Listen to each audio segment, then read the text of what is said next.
Love is in the air and we're bringing it straight to you. Welcome to the Lover List, your source for love, dating, and relationship tales that'll make you feel all warm and fuzzy inside. Like, comment, subscribe, and turn on notifications if you're ready for a love overdose. Married people, what did you not find out about your significant other until after you got married? I didn't realize until after we lived together that she can't keep the bathroom floor dry.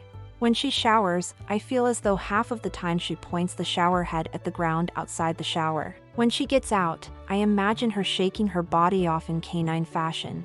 If she washes her face at the sink, I visualize her saying 1 handful of water for me, 1 handful for you, to the floor.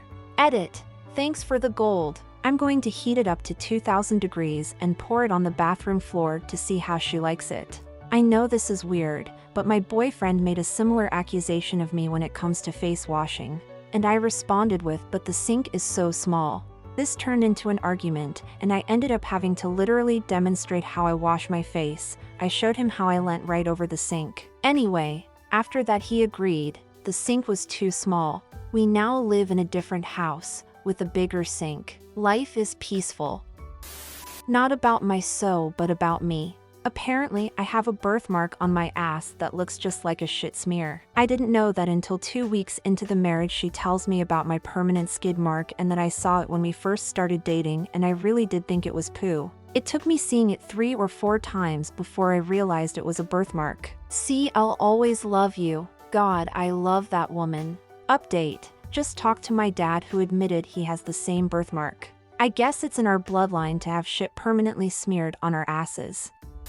Not married, but may as well be. He has a watermelon problem. Like, he will sit down and eat an entire 12-pound watermelon, then get very ill, spend half the day pissing, complain about his awful stomach ache, curl up and writhe around for a while, then go back to scavenging the rind for any bits he missed. He is a 100 pounds Irish dude. I don't know how this addiction hasn't killed him. I didn't find out about it until last year. We've been together for 7. I need to supervise him when we go shopping so he only buys the mini watermelons. If I leave him alone, he buys the biggest one he can find. I mean, watermelons are delicious, but dear God.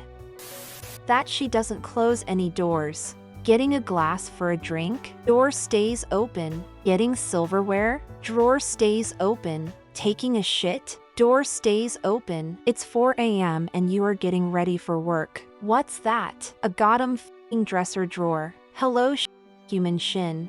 Woman close shit. My housemates are like this. I walk into the kitchen and it's like holy shit we have a poltergeist. Wait, no, I just live with a bunch of children.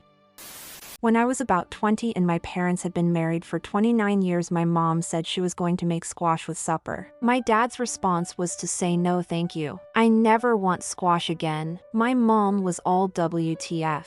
My dad's response was that he had eaten it because A, she liked it, and B, if you want your kids not to be picky eaters you suck it up and eat whatever is served. We were all astounded. Mine did the same. When Last of Us Kids was out of the house, he turned to my mom and said, "No more vegetables, please." He was a meat and taters kind of guy. She wanted us raised on everything, and a decade spread from youngest to oldest, so 3 decades of disguising his distaste for us. Not marriage, but after engagement. His father brings us to a meeting to explain to me that my now husband is the 23rd generation firstborn son since the beginning of the family, thus insinuating that I would be if I didn't give birth to a boy. We have a daughter. Edit. Wow, this blew up. For your record, my husband's father's family is from Korea, not China. It seems to be a rural Asian thing because my great-grandmother, who is Japanese, experienced something more or less similar. My dad's side is Vietnamese and gives 0 as long as the baby is healthy and has all limbs attached. Yes, this is a thing. Yes, we're both aware of how science works. My husband didn't know about his family history. Apparently it's only revealed when the son gets a wife, nor does he care. We still have the smartest, sweetest, and badassest child ever. I didn't learn this until after 17 years of marriage. My wife passed away. At the funeral I met her ex-husband, her 22-year-old son who she hadn't seen for 19 years, and her other 20-year-old son who she gave up for adoption, from a different father. I never knew any of them existed until the night before the funeral when her best friend asked if I minded if they came. Yes, it was awkward. She never had spoken of them. The closest she came to admitting it was when we were dating and she said, "Don't believe a word my sister says. She tells everyone that I'm divorced and had 2 kids." 17 years later, I found out that was the truth. Edit, obligatory crap, this blew up. She had died suddenly, so I was in shock at the funeral, and A, didn't want to be a and not let them pay their respects, and B, I wasn't really in a clear mind that day and just said, "Sure," and "Hi, sorry to meet like this." We dated for 2 years before getting married, and I only met her mom and sister. Her parents had been divorced after her dad beat her, so I never met him. Her sister was on probation for embezzlement and was a huge liar. That's for another time. Her mom passed away after we got married, and her sister ended up going to prison, so no, we never interacted with any other of her family. We were married 10 years, before we had a daughter, and at no time with the doctor, in my presence, did she indicate that she had been through any of this before. Needless to say, I have trust issues now, although I haven't been in any other relationships yet. My daughter was young when my wife passed, so I didn't tell her any of this now, but I will when she gets older and is capable of understanding. And yes, I'm doing fine. I was angry with my wife on many levels when she passed, but she left me with a beautiful daughter that made up for everything else. And I'm doing okay now. My husband has some kind of crazy allergic mutation that makes lemons like sulfuric acid on his tongue. For serious, his tongue gets burned. To be fair, he didn't know that was unusual until after we got married. My fave dessert is lemon bars, and he thought I just liked burning my own face off. Cute twist. He would still make and eat lemon bars with me every year for my birthday until we found out. Then he got lemon banned. Edit, whoa. Thanks for the gold for our random citric story. That's true love right there. A few years ago, after about 15 years as a couple, 7 years of marriage and 1 child together, I accidentally found out that my husband is a huge Star Trek fan. I walked into our bedroom one day and he quickly changed the TV station, so naturally I asked what he was watching. He reluctantly confessed, and was obviously very embarrassed to have to tell me that he watches Star Trek all the time when he is alone. I find it hilarious that he was so embarrassed about that after all those years. To this day, he won't watch the TV show or older movies with me. He says I ask too many questions. Edit. Guys, you're cracking me up with all the porn comments. But seriously, an adult man occasionally watching porn in his alone time and nothing worth mentioning in a thread about things you learned about your spouse after you were married. The funny part here is that he is more embarrassed about his Star Trek viewing habits than watching porn.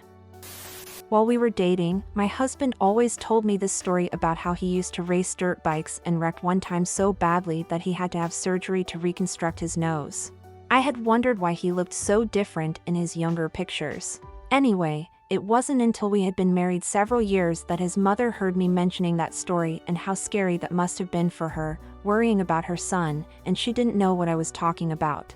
The truth was that he never wrecked a dirt bike and his nose looked different because he had been ashamed of his larger-than-average Italian nose, so she saved up her money to buy him a nose job. So now when your kids have huge noses, you will know why. My mom told my dad that she's a few months younger than him. 6 months into the marriage, my dad finds out that she's 3 years older. 25 years later, he still brings up how he was lied to. Drank like a social drinker, you know, maybe a glass of wine with dinner, mostly on a Friday night or Saturday. Graduated to going out after work with the gang from the office and walking in sloshed. I have no idea how he drove like that. Coming home with a note from a boss that his performance was sorely lacking and that he had to shape up. He countered this with just getting another job in his industry that paid more. I used to drink every day, from the moment I got off work until I went to bed. So, my wife made an appointment with a marriage counselor and told me we should go. I hated the idea, but knew it was a good idea. The first few appointments were about us and how we treated each other during certain situations. Communication, why we love each other, what we want to improve about ourselves, and what we want or so to improve on. Alcoholism was included in these conversations. It was extremely uncomfortable talking about it and I hated it. Then, the therapist starts asking about my alcoholism. I explained the extent of it. 3 shots, 50 milliliters, from the gas station close to my work, then 2 more and some beer from the local liquor store. It was the same every night. It was the exact amount I needed. I knew if I bought more, I would drink it. Then, he asked me, why? Why do you drink this much every day? I didn't know what to say. I didn't have an answer for him, for myself. I didn't know. We continued to see him a couple more times. I'm still drinking the same amount every day. Then one day at work it was driving me insane. Why? Why do I drink every fucking day? That was it. I stopped my routine. I may have a drink or 2 here and there, but I no longer feel the need to drink every day. My life has never been better. The relationship between my wife and I has improved greatly. I've been spending so much more time with my children. I am happy. Sometimes all it takes is a little push on the right direction.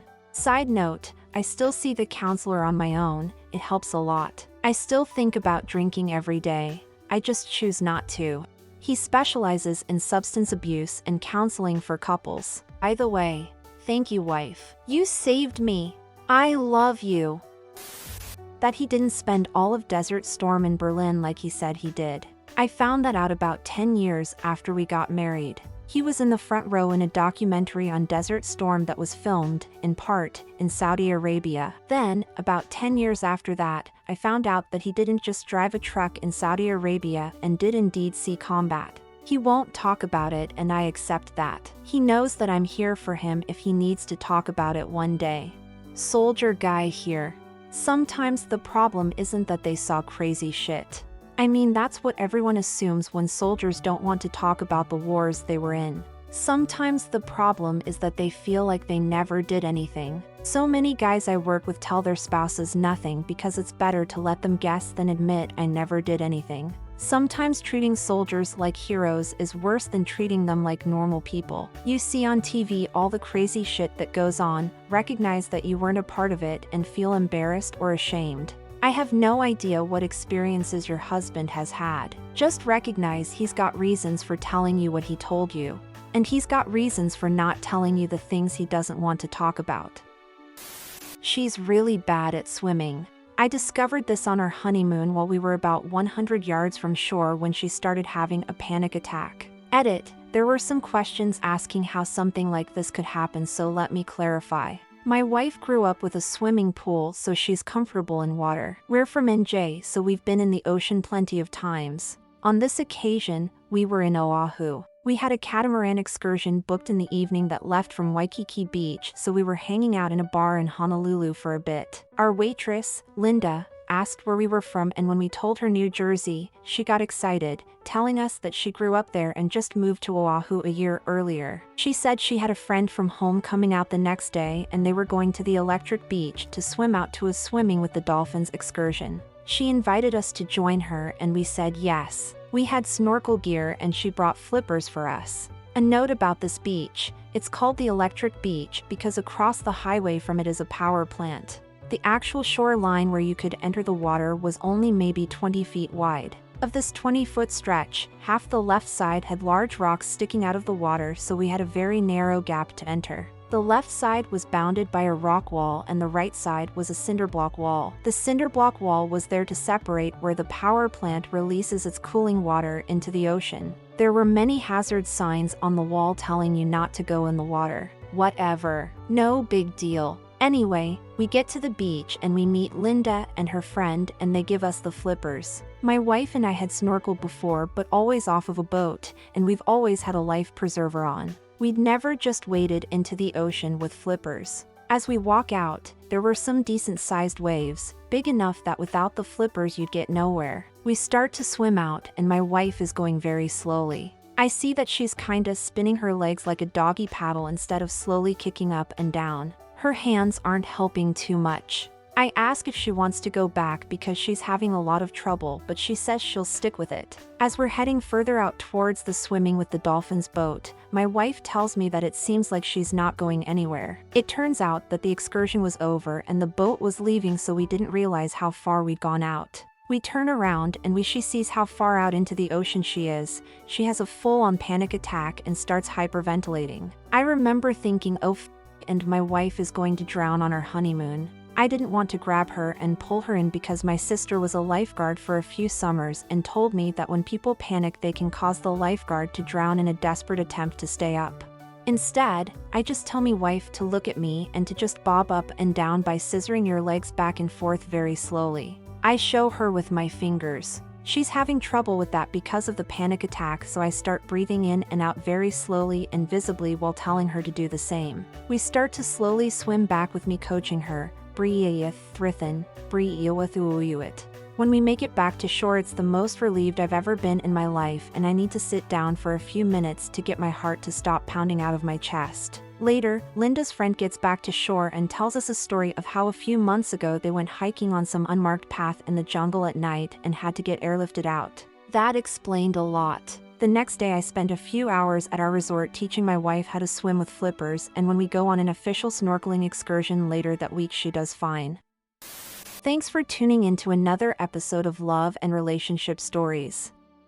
If you enjoyed hearing these intriguing tales, be sure to hit that like button and leave a comment with your thoughts. Don't miss out on any future episodes, subscribe now and turn on the notification bell to stay updated. Your support helps us bring you more of the love, dating and relationship stories that you love.